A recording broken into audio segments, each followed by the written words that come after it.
Hi! So for today, I will be discussing about the things inside a first aid kit. Let's go!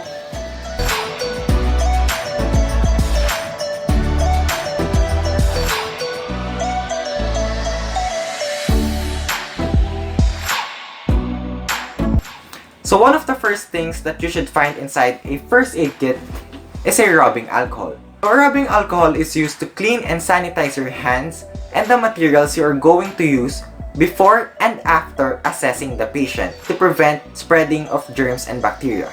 You can also use vinegar, but that is only optional in sanitizing your hands and the materials you are going to use. The gloves are used to protect yourself and your patient from the possible spreading of bacteria and germs from each other. So the next item is a smartphone. So a smartphone is a necessity nowadays.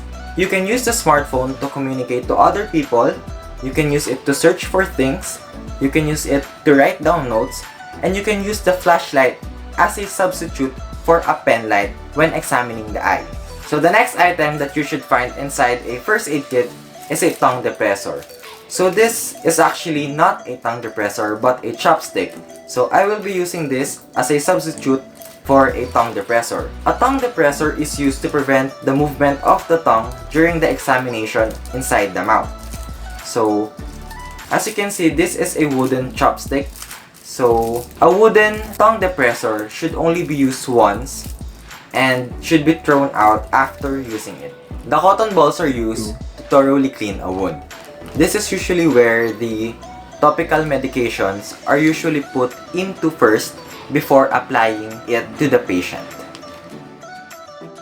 The betadine is used to treat minor wounds like cuts, scrapes, or burns, and also to prevent the wound from being infected. So the next item is a substitute for a forceps. So a forceps is used when your hands and fingers are too large to grasp a small object. So you use the forceps in order to reach or to remove something that is too small for you to do so using your hands and fingers. The band-aid is used to cover up small wounds to prevent it from being scratched and being infected.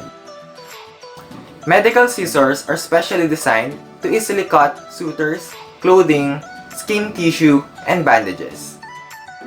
The gauze pad is used to clean and cover up an open wound to prevent infection. So a roller gauze is used to dress wounds, pack wounds, and also as an improvise to band-aids. So a roller bandage is a strip of gauze prepared in a roll. So you can use this to immobilize injured body parts like sprained or torn muscle. Also, you can use this to prevent bleeding internally and externally, absorb drainage, and lastly, secure dressings. So the next item is a substitute for a triangular bandage. So a triangular bandage is used as a support or to immobilize an injury in the bone or in a joint. You can also use it as a pad to control the bleeding. So you can use a cloth or a shirt as an arm swing or to prevent bleeding. So the last item is a flashlight. So a good first aider always bring a flashlight with him or her in order to still see and give first aid when it is dark or a blackout or when the electricity is shut down.